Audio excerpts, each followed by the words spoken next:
Today we're in the lovely village of Edale, home to around only 300 people, yet hundreds of thousands of people visit this place every year. So what makes it so special?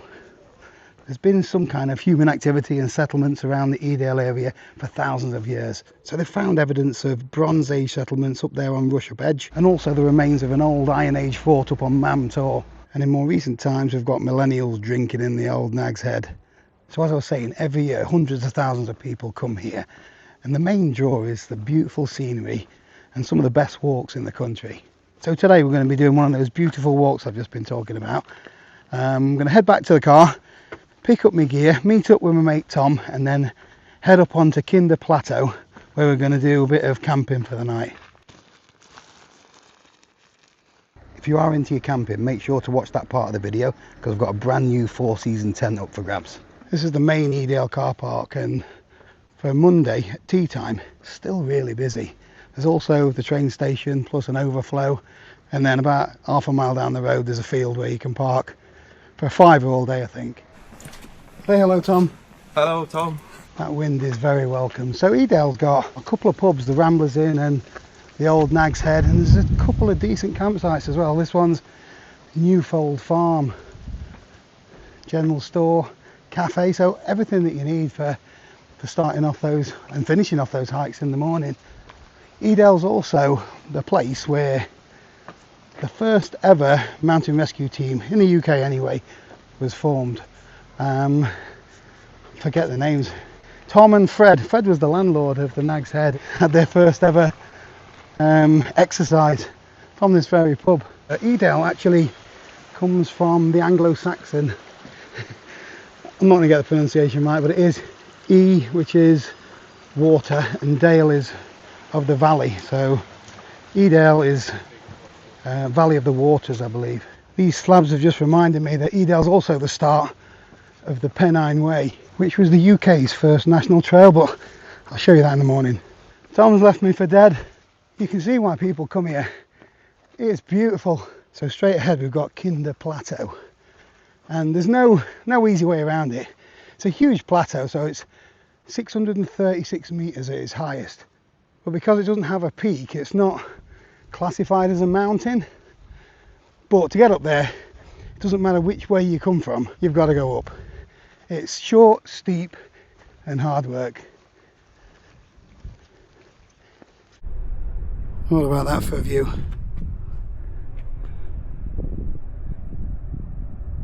We've got this big staircase to navigate now though. Might need to get my poles out in a minute.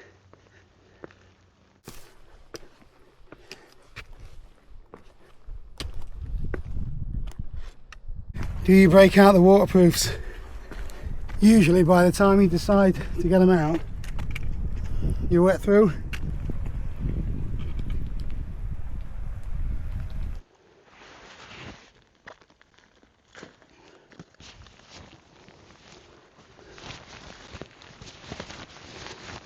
So as per usual, as soon as you get your coat on, it stops. It's a gorgeous day though.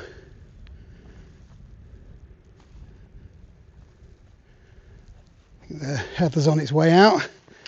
Still a bit of pink. So before Edale was Edale, this area was just a collection of booths. So booth is like, is it a Nordic or Norse word for shelter or something? So it was just like little individual buildings, shepherds or whatever they would be, would tend to the sheep from there. So further along the valley we've got Barber Booth and Upper Booth. In fact, Grinsbrook Booth is where the train station was. It is, but the train station has taken the name of Edale as well. In fact, when you're driving down the road, the sign for Edale is a couple of miles down there. It's more than just a village, sort of a collective term for everything in this valley.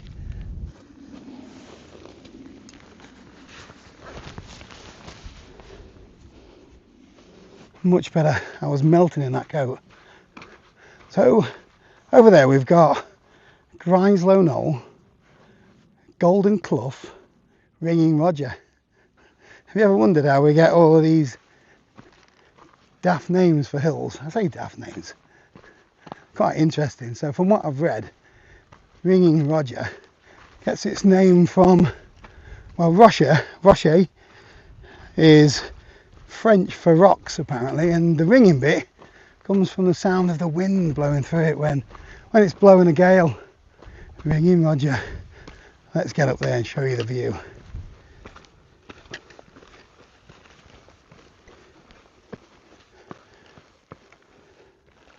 How's the knee? I can feel it. Yeah.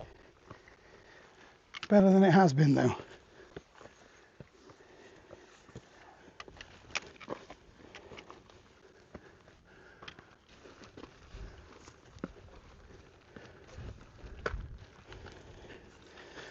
You alright, mate?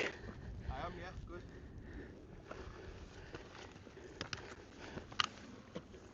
Need 3 hands when you're holding a camera.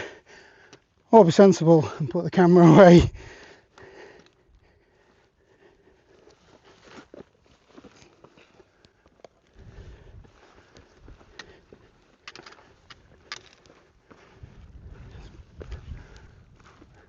That's the tough bit out of the way.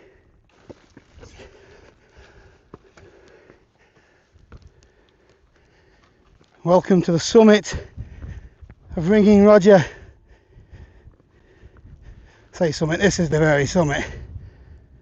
This is someone who doesn't like heights. It's not obvious, is it? What a gorgeous view. What a gorgeous day. Good to be back out in it. Brilliant to be back out. So we've left the main path now.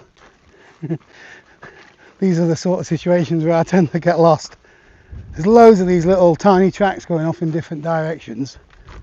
So the place where we're heading, it's got another peculiar name. Madwoman's Stones.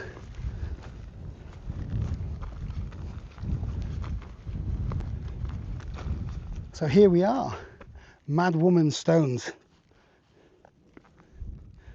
Now there's a couple of different stories on how it got its name, although Madwoman, could be thousands of different stories, couldn't it?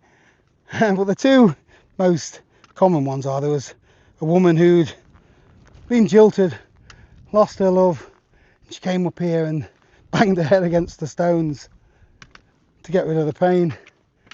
But the other story, which is the one that I like to go with, where legend has it that around 200 years ago, a bored local farmer's wife was desperate for adventure, and one night she said to her husband, "Let's walk on our hands through this raging blizzard to the stones and back. No walking, handstand only." To which the farmer replied, "Are you mad, woman?" Later on, the farmer told the story to his mates at the local. They all laughed about it, and hence this became Madwoman's Stones. However, rumour has it, on some nights you can see her ghostly figure roaming around the stones. If you believe in that kind of stuff. So we've got about an hour until sunset, so I'm going to push a little bit further along, try and find somewhere to pitch up for the night. That feels good. Really good. Time for a quick break while I tell you all about the sponsor of today's video, Squarespace. Squarespace is the all-in-one platform for do-it-yourself websites. It's really easy to do. All we did was choose one of their ready-made templates. We uploaded our own photos, added some text, moved things around a little bit, and within a couple of hours we had a website. The platform handles everything for you. We even chose our domain name through Squarespace as well. I've used my website for loads of different things, from selling merch, used camping gear, promoting the YouTube channel, as well as sending out newsletters. Whereas Jo uses hers for selling her artwork and paintings, as well as the online gallery. There's loads of other different features. You can set up subscription services, you can check your analytics to see where all your traffic's coming from. And the best thing is, if you click the link in the description or head over to squarespace.com/Paul Messner, you get a totally free trial, so you can set up your website for free, see what it looks like, and then when you're ready to go live, if you use the code Paul Messner, you'll get 10% off your first purchase. A nice little flattish spot, just nestled amongst the rocks. Tom's got a spot over there. got my own water source and sink. You can see Allport Castle's over there. I believe that is England's largest landslide. As always, take everything I say with a pinch of salt though. I need to go over there again. I've camped there before, but we'll have a look, see if we can find out a little bit of the history of it next time we go. Losing my voice. Get tent set up.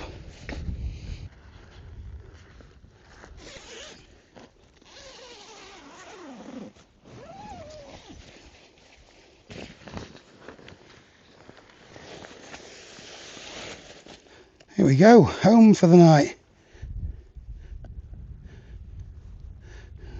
You getting the kettle on? I am. No, I'm alright, I'm having a cold one, thanks. Oh, look at that. I'll try and get a time lapse tonight. They're good, them chairs, aren't they? Yeah. I saw that Crazy Creek one that you've got. This is a Mountain Warehouse one. It's Yeah. like 15 quid. Yeah, exactly. Just takes that pressure off, doesn't it? It's gone proper stealth mode, look, you can barely see it.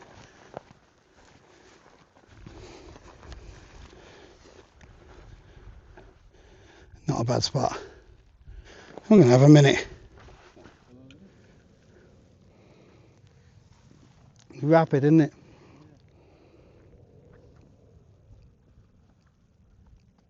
I'm going for ultimate comfort tonight. I've brought Joe's claimed it anyway, my Zenbivy bed system. As a complete system, it is the most comfortable that I've used anyway. I'll get it shut up. I'll get it shut up and tell you all about it. Sean Connery.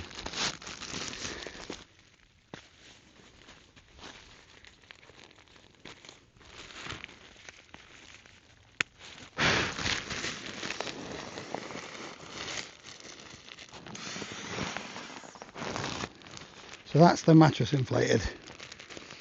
Have a look what's next. We've got full-on sheet. Just adds that little bit of luxury, not little bit, a lot of luxury. Fits on the corners like that. Slide it on. You can do it inside the tent, but it's easier to show it like this. There we go. Fitted sheet. And then the duvet. Quilt has got these little tabs on it which clip in here. They're colour coded.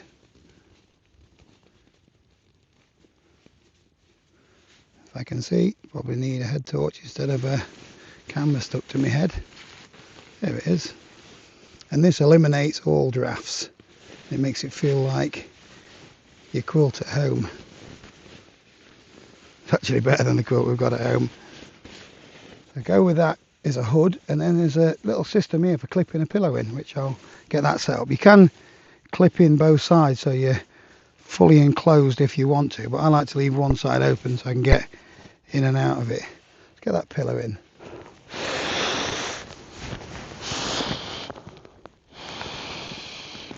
So this is a hybrid of air inflation as well as down as well. So you can alter the thickness of it by letting a bit of air out if you want it thinner. Blow it up more if you want it firmer. Look at that moon. Not sure this camera's going to do it justice.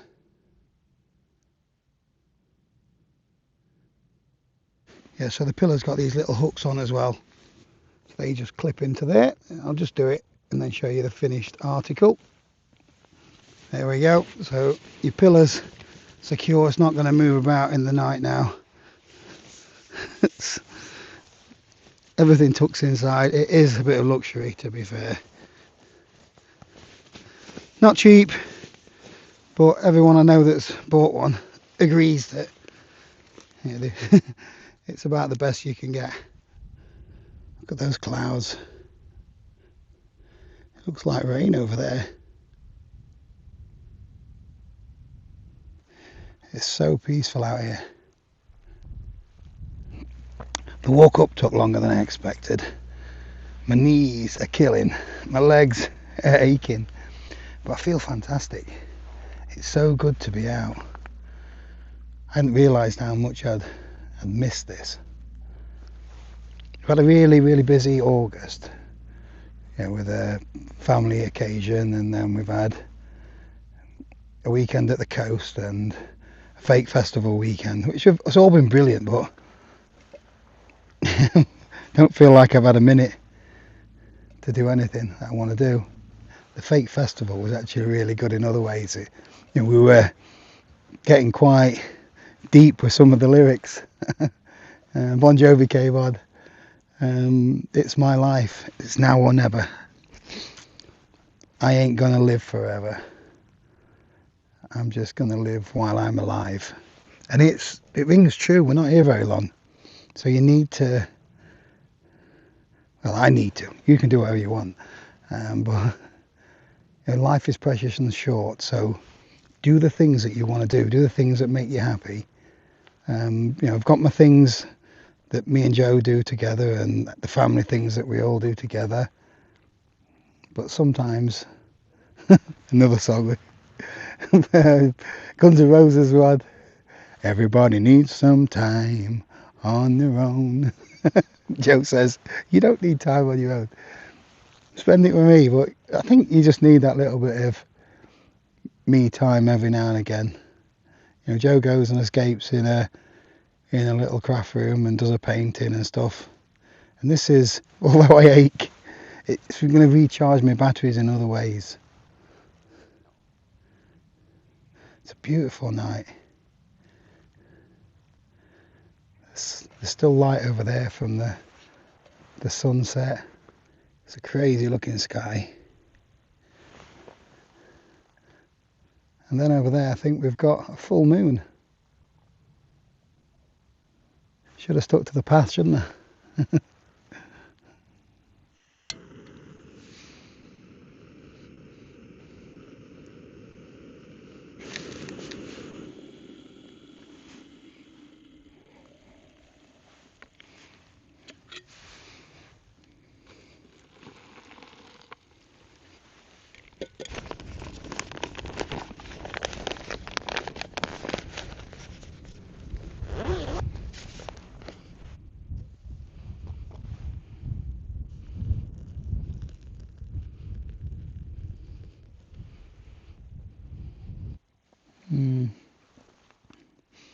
I'm going to save the dunking for tomorrow morning.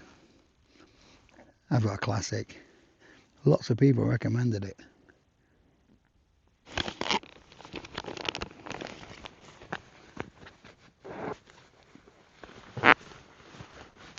Squeaky buckets. My head torch is down there, so I can't see what I'm eating. Probably a good thing, isn't it?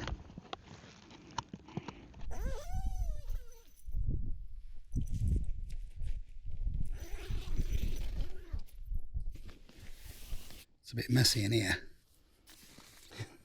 Might bring a vase with me next time. It's only 9:30. I'm knackered, so I'm going to get my head down in a minute. This is early for me. But I'm going to stick the camera outside, see if I can get some kind of star lapse with it. Wish me luck. But if it works, I'll put it on now. If not, I'll see you in the morning.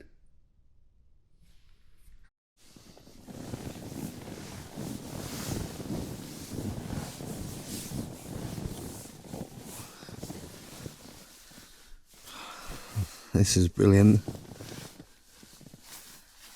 I clipped it in, so I wasn't going to bother, but it's so cosy. I can just turn over and everything just stays where it should.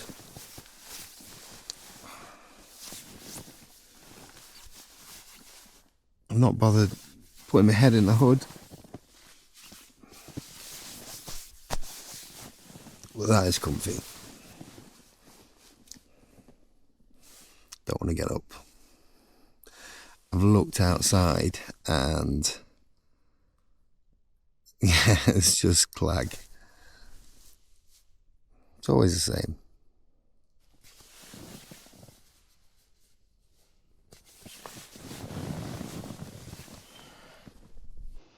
Morning, gorgeous. See the Met Office is bang on the money again. Glorious sunshine.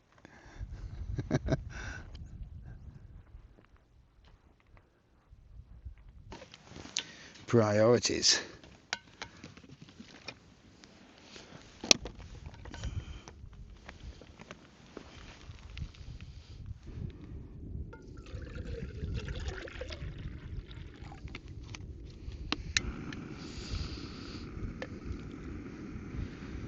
Let's have a look around while that kettle's boiling. So I've mentioned it in a few videos before, but once you're up here on Kinder Scout, it's just a big plateau. If you were to walk around the edges, it's about 16 miles, something like that. It's a huge bed of peat with loads of these interesting rock formations scattered around. So all of these huge lumps were formed about 320 million years ago apparently.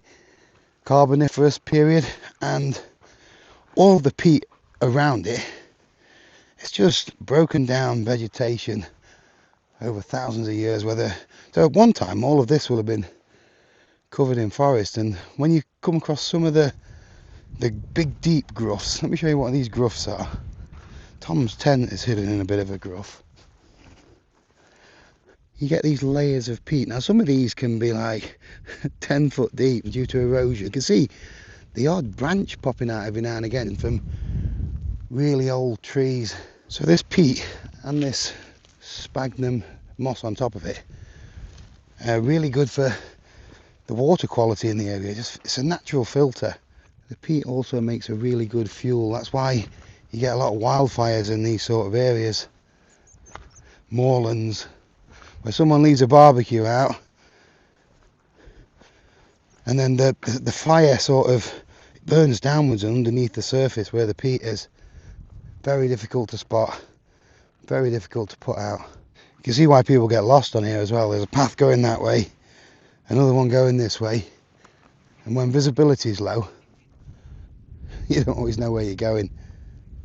So I did mention earlier in my video, if you're into your camping, I have got a brand new 4-season tent up for grabs in this month's raffle.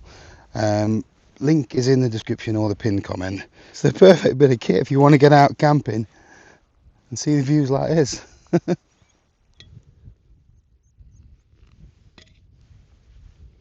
So I don't have any breakfast with me today, but I do have a Dunkin' Delight. Just gonna have a couple of biscuits. Not recommended, but beggars can't be choosers. Fancy a bit of a dunker? Oh yeah, go on then. I need my notes for this one. Today's dunker is ginger nuts, and it's been recommended by Tom, Steve Murphy, Expat, and Lee Tudds mentioned it a couple of times, so this one's for you, Lee. I've had ginger nuts before and I've dunked them, so I know that they're good. And we've gone for the proper ones, McVitie's. Oh look, I think we're poking through a little bit. Let's have a look at that. There we go. And just like that, it was gone again. Right, I've got would you class yourself as an expert, Tom, when it comes to dunking? Yeah. Yeah. Go on then, yeah. Yeah. Come and have a look then. So they are much smaller than I remember. Well, they're a bit like malted milk, aren't they? Chocolate leibniz, yeah. This is a what's the word? A special. Might get me dunking two. Don't know what it's going to do for my league tables though, mate. Grab one of those. So apparently there's a specific time for these as well. But if you get it wrong, it ends up in your cuppa.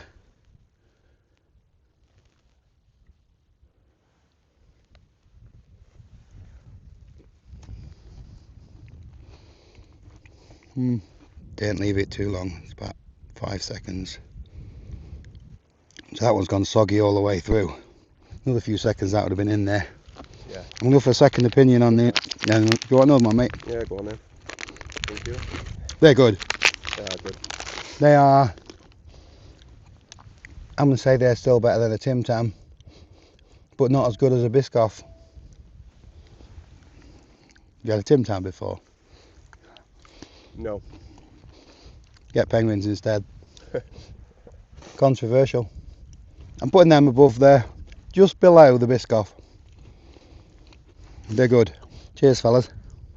So this isn't in the script. What are they called again? You want to try and pronounce that? Yeah. Balsan Choco Leibniz. So where are these from?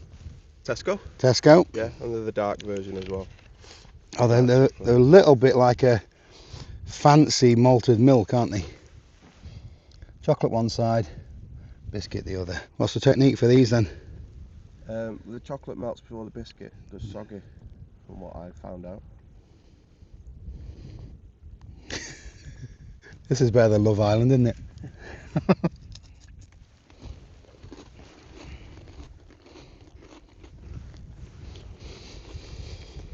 That's a nice biscuit. I'm not sure it's a dunker. Maybe I didn't have it in long enough. The biscuit's quite hard, isn't it? So it doesn't like absorb the cuppa. Just like the dark chocolate with the coffee. Yeah, the chocolate's melting. It's a really nice biscuit. But you can leave that in there for quite a while and the chocolate starts to melt, but the biscuit's going nowhere.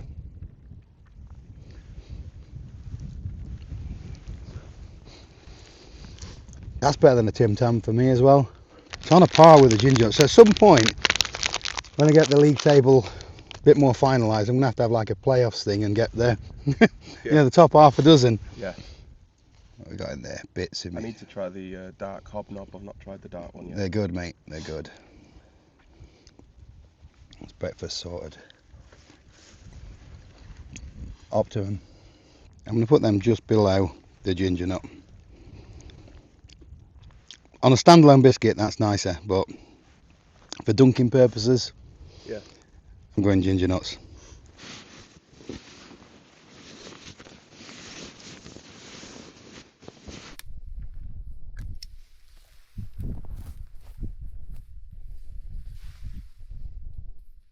So I said last night we'd have a little chat about the Pennine Way, so we're going to be heading back down towards the start of that. We're going back a different way. We can't see this path on the OS maps, but it's definitely a path. Or maybe not. I tell you what, should we go for it, or should we, because I can't see it from here, can you? Seems to have disappeared, doesn't it? Might just be an animal track. Let's go back the way we came and stay dry. This isn't the footwear to go bog trotting. Tom's just said it's like we're in the Amazon rainforest. Not quite, but it's not the best of paths.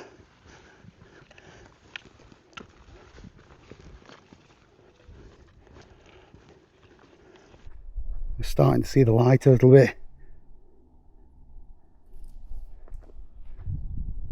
Ringing Roger up there. Seems like Kinder Scout's got its own weather system. The clag tends to just stick to the plateau, and then when you get more to the edges, you get this beautiful scenery. We're not quite there yet though. And just like that, the heavens opened, revealing a paradise. Just look at that layer of cloud base there. You can see where it's just below the 600 sort of metre mark, where most of Kinder Plateau is anyway.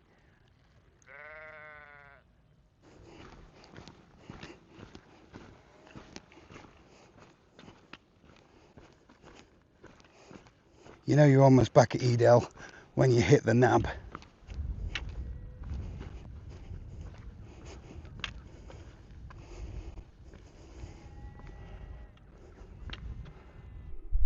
Looks a different world below that cloud base, doesn't it?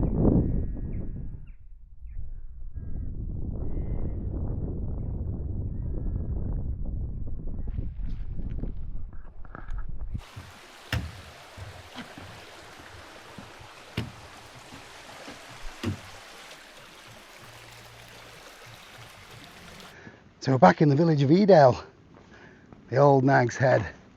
So that walk today, or yesterday, is one of thousands of walks that you can start from here in Edale. The most famous being the Pennine Way, where the start of it is just over here. So the Pennine Way actually originates from an old article in the newspaper, the Daily Herald, from 1935. A chap called Tom Stevenson. A chap called Tom Stevenson was inspired by the likes of the Appalachian Trail over in the USA and said, why can't here in the UK or in England, can we have a long distance green trail, as he called it. He suggested starting off in Edale, so you could take in the likes of the Peak District National Park, Kinder Scout, more 268 miles all the way up to Kirk Yeltham. And along the way you can take in places like the Pennines, Northumberland. But that idea back in 1935, it took 30 years to come to fruition. 1965 the actual Pennine Way opened. Official opening was in Malham. Part of the reason why you couldn't do the Pennine Way back in the day was because people didn't have the access rights until then. It's only somewhere as recent as 1951, I think it was, that the Peak District National Park was officially opened, the first national park in the UK. And now around 15,000 people every year come to Edale to do the Pennine Way. Although thousands more just come to do these little walks, don't they? Oh yeah.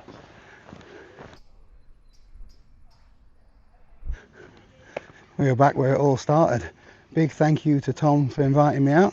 Thank you to you, Paul. Cheers, Thank mate. you. Great camp. And for bringing the biscuits.